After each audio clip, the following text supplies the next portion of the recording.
Hello everybody, welcome to our live studio show here on MXGPTV.com with me, Paul Malin and Lisa Leyland. It's round 12 of the FIM Motocross World Championship, and this weekend we are in Loket for the MXGP of Czech Republic.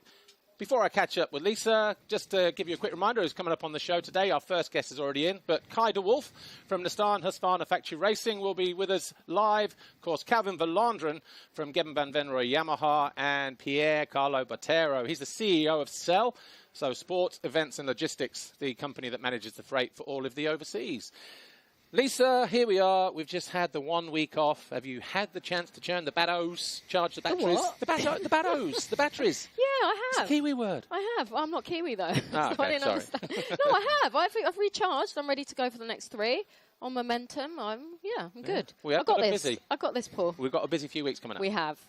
3 in a row, back to back. Yeah. Belgium next week, Finland the week after. No rest for the wicked. And there's none more wicked than our first guest. You Kai de are Wolf. wicked. Teen Wolf is in the house. And welcome to our studio show, Kai. And obviously, second time lucky, because the first time this should have happened in Germany when you arrived there with the red plate. Didn't quite work out like that, though, did it? No, I've had some problems with my ankle. But, yeah, we're here now in the studio show. Yeah, let's talk about it. Well, obviously, let's talk about everything else. let's talk about the rest of the season. Yeah. Well, look, season so far, we'll talk about that. Obviously, coming in as a hot favourite round 1, came away with their 8th overall. I know you were disappointed with that, but just briefly, what was the reason for that? Was it just putting too much hard work, just trying too hard to get that result? Is that what it was? Yeah, for sure. I wanted it too bad. I came there with one goal, actually, get the win, get the red plate as fast as possible, and yeah, show what I've done all winter. I did so much hard work, so I knew I could be fighting for those podiums, but I put too much pressure on myself, and that didn't work out really. Well, round 2 in Sardinia, it did look like you seemed to figure things out a little bit. The riding was good. You were calm but aggressive. What had changed by Sardinia for you? Yeah, we had some talks that we had to set different goals. I had to be happy with the podium, and still I wasn't really happy with a podium in Sardinia, but yeah, the riding was good there. The first moto won, so yeah, felt really good in that first moto. As you could see, playing with the bumps and just like sand riding, how I like to do it. Surfing, sand surfing. Well, you actually tied with Yargo there for the win. I know you were disappointed, but did that really just help you, like, boost you on and give you that added kick, you know, that you needed? Yeah, for sure. After this, I was so angry on myself, so I started even working harder for it. But yeah, it was really difficult, especially that second moto. Yeah, missed out on a few seconds, but that was I don't think that was the big problem. I thought I had 1 lap to go. Oh, wow. Okay. You can see it in the, what's it called, behind the gate. Yeah. When I come over the finish line, I see Yago like fist pumping, and I look back at the finish flag, and I'm like, what the fuck, is still 1 lap? Why is he fist pumping? Yeah. So I was like, yeah, okay. Who knows? I still would have had it, but yeah, we never know. So Yeah. And obviously, like I say, you showed you had the speed and the confidence and everything else. But moving on, that then kick-started a run of podiums. So you had 3 podiums in 4 rounds. It really seemed like, you know, you'd clicked. You've got a new trainer this year, Ruben. I know he's in there. So, what is his actual surname, though? Oh, okay, right. it's not that easy for a British person. No. It's easier just to live. Yeah, But obviously, how much is him being here helped you kind of progress and develop as the season's going on? It helped a lot. He's been 13 years with Jeffrey, so he has so much experience. And Jeffrey, yeah, the guy who's injured. Not Herlings. Yeah, but no, like they had so much experience. They have been in so many places, and yeah, also now like I'm struggling with injuries, and also Ruben had that with Jeffrey a lot. So he's always saying it's anyway getting Monday again. So whatever happens, it's always going to be Monday. So just enjoy it, and that's the main thing. Like I have to have fun and enjoy every single weekend. Well, Latvia was obviously the perfect weekend. 1-1-1, won the qualifying race, both races. Came away from there, winning the Grand Prix first in MX2, came away with the championship leaders red plate. Perfect weekend in many ways. There were 1 or 2 bumps in the road here and there, little mistakes here and there, but you got it done finally. Must have been a big relief. Yeah, but that second moto I made some stupid mistakes. Like, I went underneath the banners there. Yeah, that was so stupid. I just missed my brake and went underneath the banners. Then I looked left, I looked right. I was like, fuck, there's banners everywhere. Language. So I had to go underneath the banners, and then, yeah, it took quite a while. It took like 16 seconds or something. Yeah. So, yeah, but still got that moto in the second moto as well because of Lucas crashed. I was going to say, and Rowan. Yeah, first Rowan, like I crashed, then Rowan crashed, and then Lucas crashed. So all three Nestan boys went down, but this last lap was so long. And it was a 1, 2, 3 in the race as well, wasn't it? Or not in the end? Yeah, it was.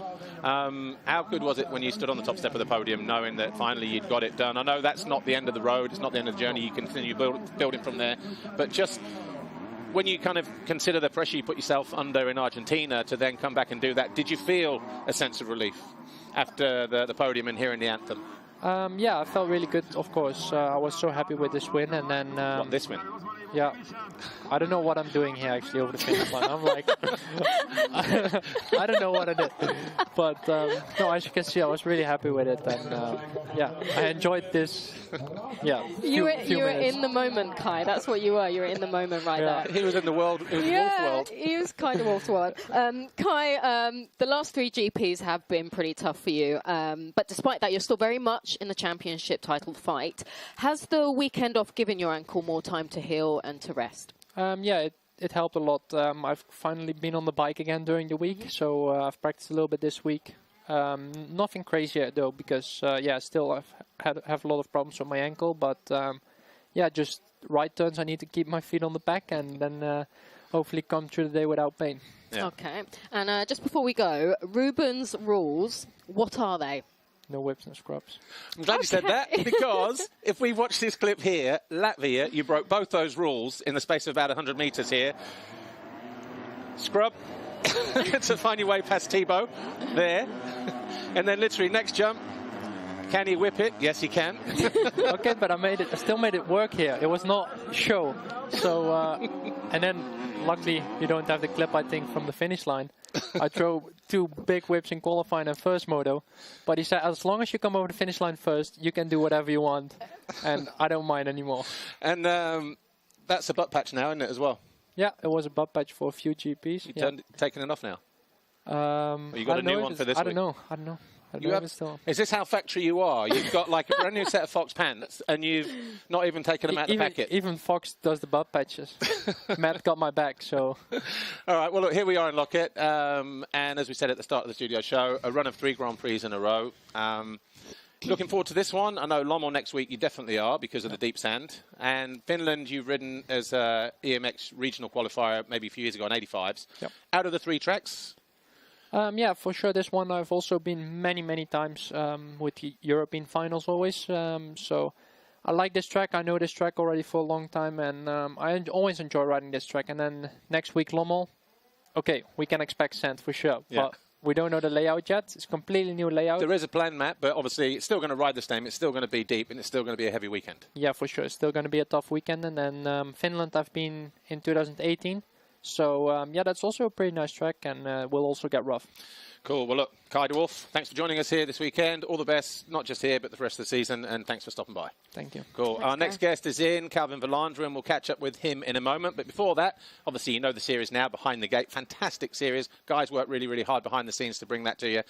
Here's a snippet from Agony and Ecstasy, episode 10, and it's all about riding through the pain barrier. Enjoy.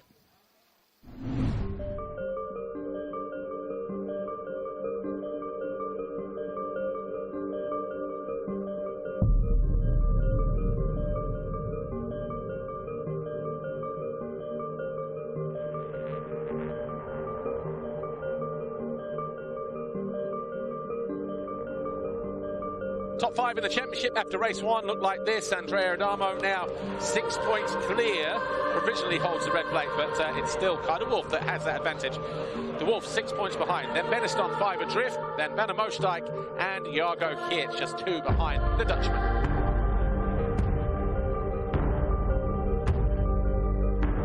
Over the course of the weekend, he got used to the pain. He got used to feeling uncomfortable and being outside of that comfort zone. anywhere you go, you're there and you have to race, and the points are on the line, and you can take them or leave them. I think the mindset is so important. Even with a setback, everybody has setbacks. You know, everybody is going through struggles and hard races. The races that you do good, they are easy. It's the days that you're not so good that count double, you know?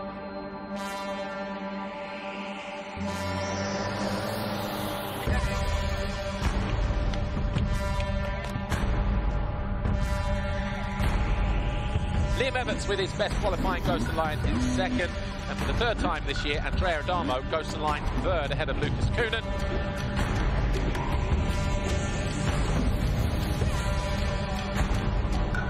The Fly Racing 15-second border for the final time today. MX2 race 2. We'd already seen Lucas Kuhnen win race 1. Liam Evans was second. Adamo was third. So it was clear that they were the 3 guys to beat going into race 2. 30 minutes plus 2 is all that stands in the way for 3 of these riders to be on the podium at the end of it all.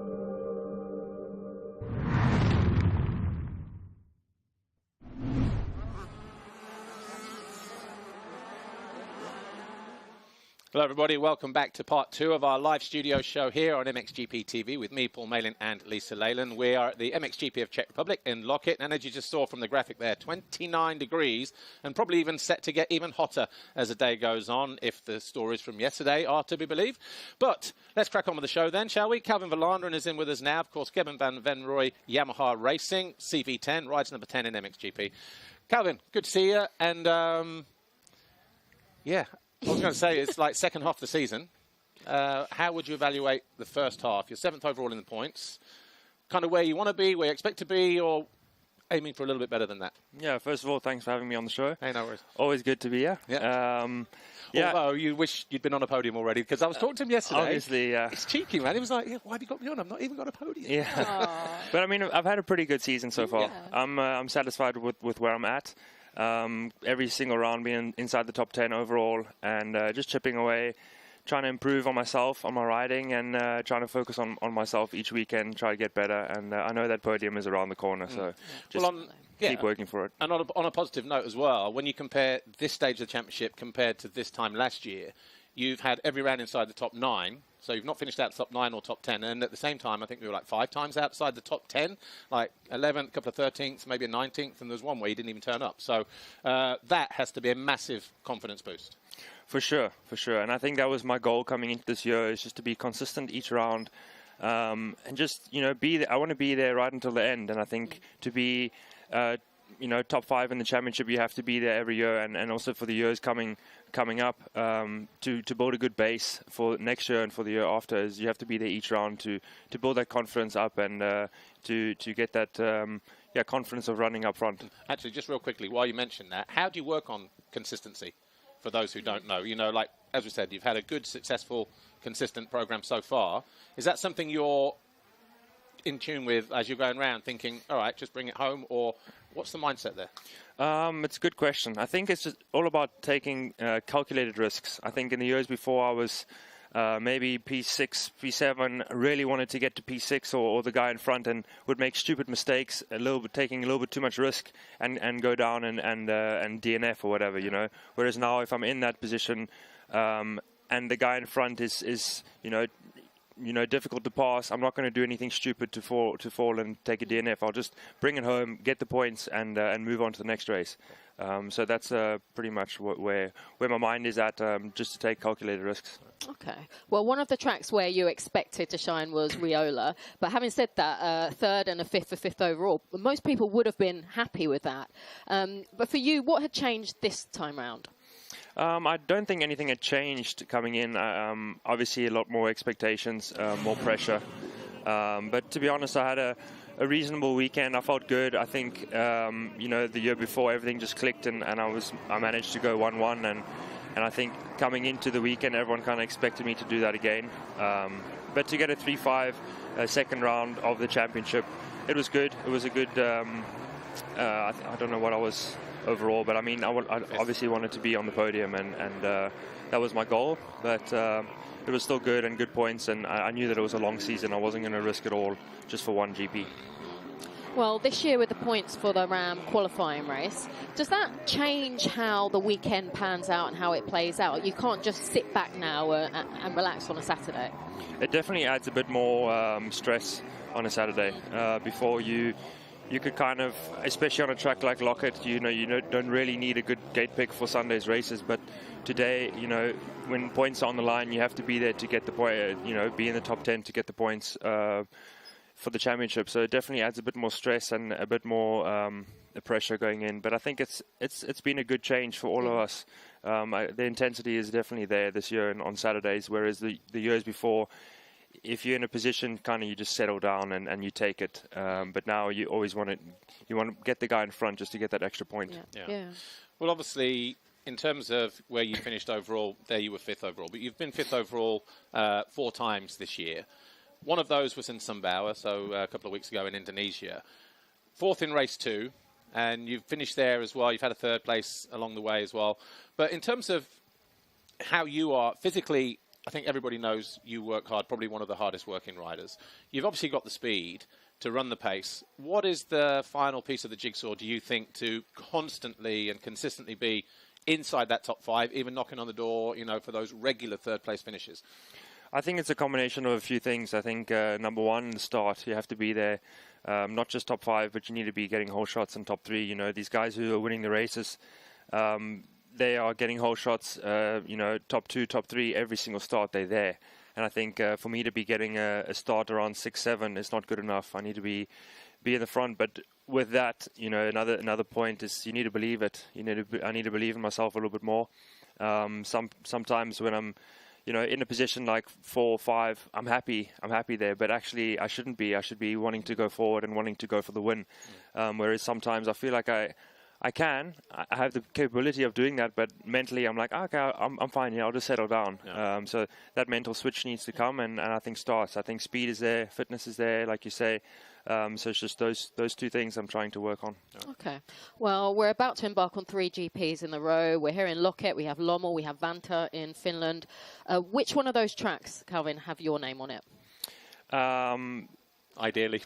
Lommel definitely has CV10 written all over it. This weekend is also one of my favorite tracks, complete opposite to Lommel, hard pack, slick, but I always perform well here and I enjoy it here. So this weekend and next weekend are 2 of my favorite tracks on the calendar. So no pressure, but I expect to do some good results. And a few weeks from now as well, we've got Arnhem in the Netherlands. How much time? Because it's a new track for MXGP. It has been ridden Dutch level, and the odd race here and there. A place that you've been to and experienced much. Are you looking forward to riding there? I am looking forward to riding there. It's always nice to have a Dutch Grand Prix, Dutch fans, and also for the team, it's nice. Have some special gear coming for that Grand Prix also, which is cool. And it's not so far from home, so that's also a plus. I've ridden there a few times in the past. We had a Dutch Masters, Dutch Championship there last year, so I definitely know the track, and I'm definitely looking forward to that Grand Prix. Cool. Okay, well, before we let you go, Calvin, just tell us, how strong is this dog? Would you say strong enough to carry a 450 on its back, it seems? I mean, that's impressive. That is good work there. When you first see it, it does look like the bike is up the...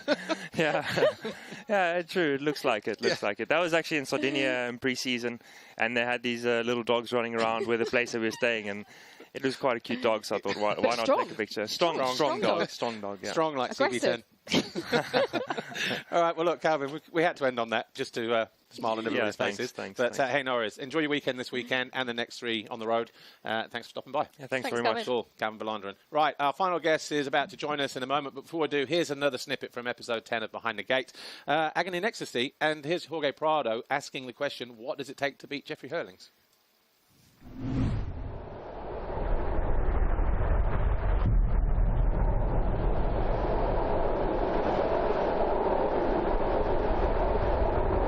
How do you beat Jeffrey Herlings?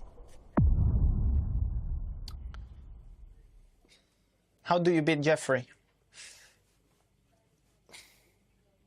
It just depends how the race starts. Depends. I think there are not so many riders that can beat him straight up. I believe I can be one of them. I have the good starts, I have the speed, and I also think I have the fitness. So just gotta put it together have some more racecraft, and that's it.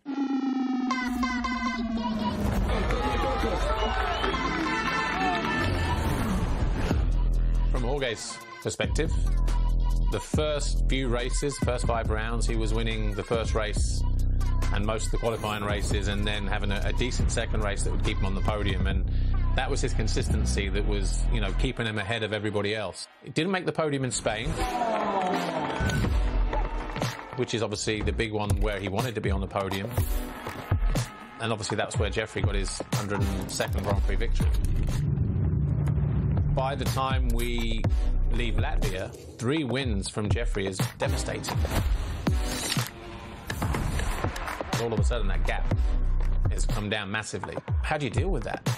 We had him on the studio show, and by his own admission... Well, I'm facing probably the best rider in the motocross history, right? 103 GP wins. I think the most of the people thinks he's the fastest of all time, and I agree.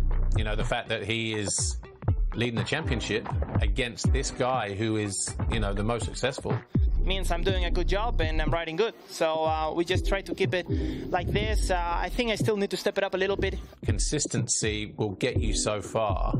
You can be consistently second, but if the other guy is consistently first, eventually that gap is going to come down. So at some point, you do need to dig in and go toe-to-toe. It's going to be an interesting fight.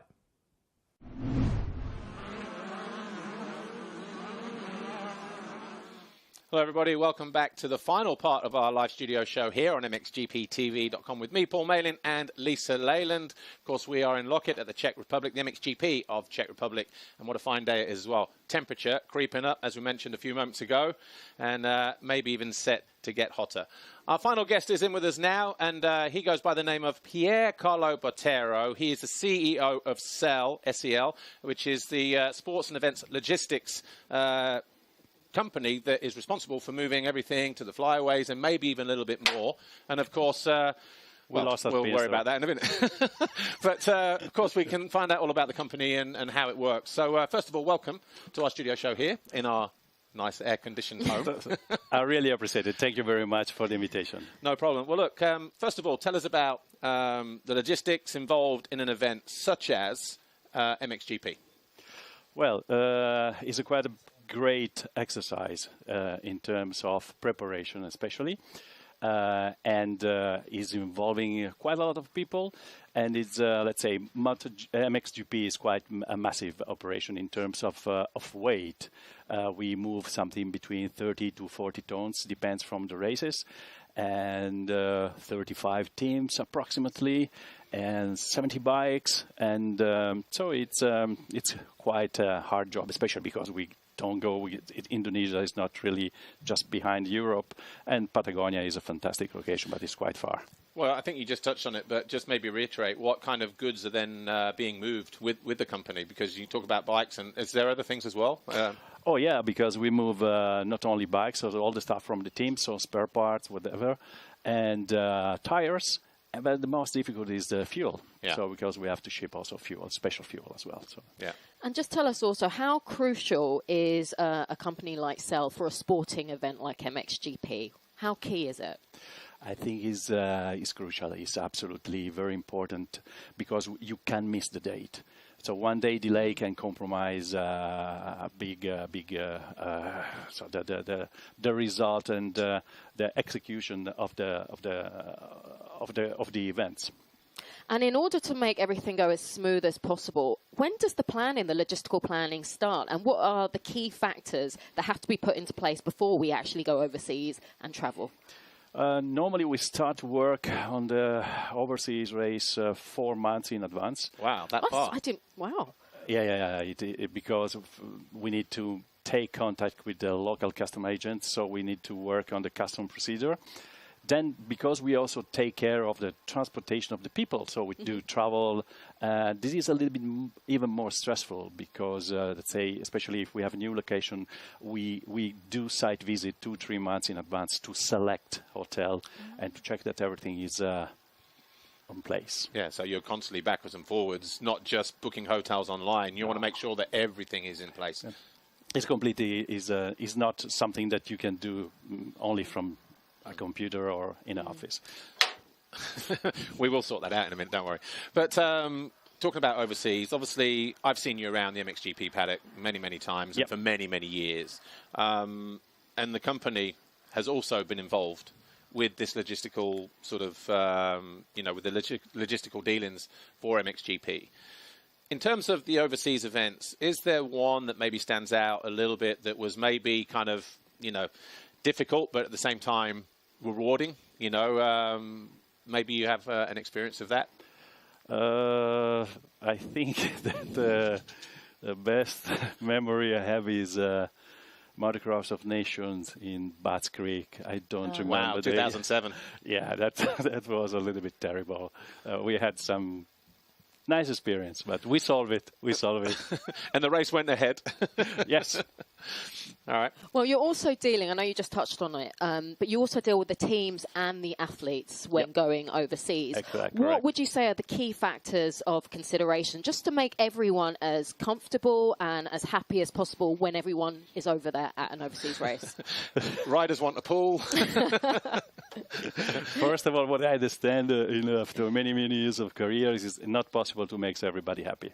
Yes. That's for sure. But let's say that for these kind of overseas races, the best that we can deliver to the teams is a nice hotel, clean, good food for the athletes, and we need to organize in a proper way the flights, because everybody is flying from different parts from Europe. So it is absolutely difficult. I don't want to say a nightmare, but we are very, very close, very close. Well, we've just got back from Indonesia. We had 2 weeks on the road there in Sumbawa and Loket and Lombok. We're in Loket now. How many people is Cell responsible for on that particular trip? Because you did say, riders and teams and everybody else, but there's all the logistics here from cameras. And so roughly, what are the numbers there? 300 people. Only 300? Yes, only 300. Yes. Wow. Sumbawa Lombok was something around 300. Wow, that's amazing. It's a big job. Yeah, yes. No wonder it takes 4 months to plan out. Yeah. And then after that, what is the kind of getting the bikes back, getting the freight back? We return to Europe, and then that still has to be redistributed. It's not just about getting the bikes there. You've still got the return element as well. Yes, exactly. So when do the bikes normally arrive back in Europe? How soon do the teams get hold of them? And how is that? Are they kind of delivered to a central point, and teams have to go to collect from a particular airport that's central in Europe, or are they shipped out elsewhere? No, we normally do door-to-door service. So we go to pick up in the workshop, and we deliver back in the workshop. Then it depends from the calendar. Sometimes we use a delivery point, Loket can be. It depends from the calendar how many time we have from one race to another. For instance, in Lommel, we are going to pick up the fuel for Turkey because it's a little bit a nightmare as well. Yeah, because also Turkey, even though it's drivable, we still class it almost as a flyaway because if the teams fly in and everything is transported, again, another event. Yeah, it depends. I think that the teams they can choose if they want to drive with their motorhome. Or if they want to use a road racing service, that's what we provide. Okay. Well, look, before we do go, obviously you're kind of involved in, behind the scenes with Valentin Guillot. And he's having a fantastic season this year, a couple of 6 overalls. He's 9th in the championship. You must be, I know you know him as well personally. He's a good friend of yours as well. Yeah. So from that aspect, not necessarily the professional side, you must be really pleased with how his season is unfolding and the effort that he's putting in. Yes, I'm very, very happy for Valentin. I was watching when you were inviting him in the studio show, and basically he disappeared for 5 years. So I told him, you took 5 years holidays. And because, let's say, he understood now that he had for coming back and to be professional, he need to train in a proper way. And that's what he is doing again with Lomai training, with Yves de Maria, with the team. Okay. Well, look, we are out of time, but Pierre, thanks for joining us in here. And, my pleasure. Enjoy the weekend and the rest of the season. Thank you very much. We'll be back for live races a little bit later on today, but we will be kicking off at 1:05 with EMX 2 strokes. We've got a full schedule today. Enjoy. See you next time. Bye for now.